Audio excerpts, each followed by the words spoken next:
எப்படி இருக்கீங்க? This is Sukanya. YouTube channel start பண்ணி என்னையோட 35 டேஸ் கம்ப்ளீட் ஆயிடுச்சுங்க. என்னோட சேனல் என் உன்னை பற்றி யோசி திங்க போட்டு யுவர் உங்களுக்கே தெரியும் எந்த ஒரு விஷயத்தை ஸ்டார்ட் பண்ணலாம். This is my mom Padmavathi. இவங்களை நினச்சி தான் ஸ்டார்ட் பண்ணுறேன். இன்றைக்கி ரொம்ப ரொம்ப இம்பார்ட்டன்ட் ஒரு விஷயம், டெவலப் செல்ஃப் அவேர்னஸ், வளர்ச்சி.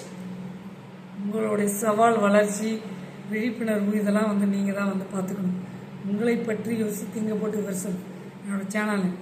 ஸோ அதனால் நீங்கள் டெவலப் வளர்ச்சி இருக்கு இல்லையா, செல்ஃப், உங்களுடைய செல்ஃப் வளர்ச்சியை நீங்கள் தான் பார்த்துக்கணும்.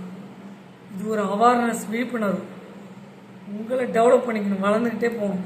உங்களை நீங்களே வளர்த்துக்கிட்டா தான் இந்த சொசைட்டியில் வாழ முடியும், சமுதாயத்தில் எதிர்கொள்ள முடியும். ஒரு ஒரு விஷயத்தையும் நல்ல விஷயத்துக்காக போராடி தான் ஆகணும். உண்மையாக இல்லைங்களா? யாரெல்லாம் எக்ஸாம்பிள் சொல்லலாம்? காந்தி அவரை சொல்லலாம், அப்துல் கலாம் ஐயா அவர்களை சொல்லலாம், தாமஸ் ஆல்வா எடிசன் அவங்களையும் சொல்லலாம். நிறைய பேர் நல்லது பண்ணியிருக்கிறாங்க இல்லையா?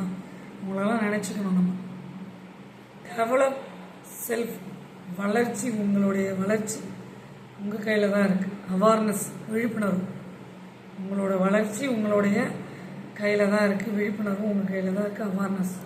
ஸோ அதனால் யாரை பற்றியும் யோசிக்காமல் உங்களை பற்றி யோசித்து நேர்பாதையில், நேர் வழியில் வழி நடத்தி போகிறது தான் நல்லது. எல்லாருக்கும் பக்கபலமாக நம்ம நேர்மைக்கு எப்பயுமே நேர்மையான பாதையில் போகிறவங்க யாருக்கும் பயப்படணும் அவசியம். உண்மையிலாம் இல்லைங்க, போயிட்டே இருக்கலாம் நேராக, நம்ம யாருக்கும் பயப்படணும் அவசியம். நேர் பாதை அப்படி தாங்க நம்மளை கூட்டி செல்லலாம் சமுதாயத்தில். டெவலப் செல்ஃப், உங்களுடைய செல்ஃப் வளர்ச்சி இருக்கு இல்லையா, நீங்கள் தான் டெவலப் பண்ணிக்கணும். உங்களை பற்றி யோசி திங்க போட்டு யுவர் செல்ஃப். ஷார்ட்டாக 2 லைனில் முடிச்சிடலாம் ஒரு விஷயத்த. உங்கள் செல்ஃபை நீங்கள் டெவலப் பண்ணிக்கிட்டீங்கன்னா நீங்கள் எப்படி இருக்கலாம் இந்த உலகத்தில்? சும்மா ராஜா மாதிரி வாழலாம், யாருக்கும் பயப்படணும் அவசியம் இல்லை. லாஸ்ட் வீடியோ போட்டிருப்போம் சிங்கம் லயன் சொல்லிட்டு. சிங்கம் மாதிரி வாழலாம்.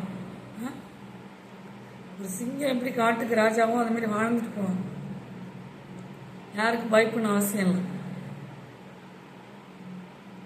சின்ன சின்ன உயிரினங்களே சவாலை எதிர்கொண்டு இந்த உலகத்தில் வாழும்போது, புழு பூச்சி இந்த உயிரினங்களாம் வாழும்போது நம்மளுடைய செல்ஃபை டெவலப் பண்ணிக்கிட்டு அந்த அவேர்னஸ், விழிப்புணர்வு நம்மளே நம்மளை சொல்லிக்கக்கூடாது. நீங்கள் சொல்லுங்கள், உங்களை பற்றி யோசி திங்கப்பட்ட உங்களோட செல்ஃபை நீங்கள் டெவலப் பண்ணிக்கிட்டீங்கன்னா யாரோட உதவியும் இல்லாமல் நீங்கள் 10 பேருக்கு உதவியாக போகலாம். செல்ஃப் டிபெண்ட்ன்றது ரொம்ப முக்கியம். உங்களை டிபெண்ட் பண்ணி செல்ஃப் டிபெண்ட் சொல்லுவாங்க இல்லையா, யாருமே டிபெண்ட் பண்ணியிருக்காங்க. செல்ஃப் டிபெண்ட், நம்மளை டிபெண்ட் பண்ணி தான் ஒரு 10 பேர் வரணும். நம்மளை ரோல் மாடலாக வச்சு தான் ஒரு 10 பேர் வரணும். ஸோ அந்த மாதிரி வாழ்ந்தோம். இந்த ஊரில் ஒருத்தவங்க இருந்தாங்க, வாழ்ந்தாங்க, சென்றாங்க, நல்லவங்க. அந்த பேரை எடுக்கணும். இந்த பேர் எடுக்கிறது தான் பெரிய விஷயமா இருக்குது. உண்மையாக இல்லைங்களா? நம்ம அழிந்தும் நம்மளோட பேர் இந்த உலகம் சொல்லும், உலகம் போற்றும், நம்ம ஊர் போற்றும், நம்ம சிட்டி போற்றும். நம்ம இந்தியா ஒரு வல்லரசாக நாடாக ஆகணும்னா எல்லாரும் ஒன்றிணைதாக தான் முடியும். எல்லாரும் பாதுகாத்து கொள்ளணும்.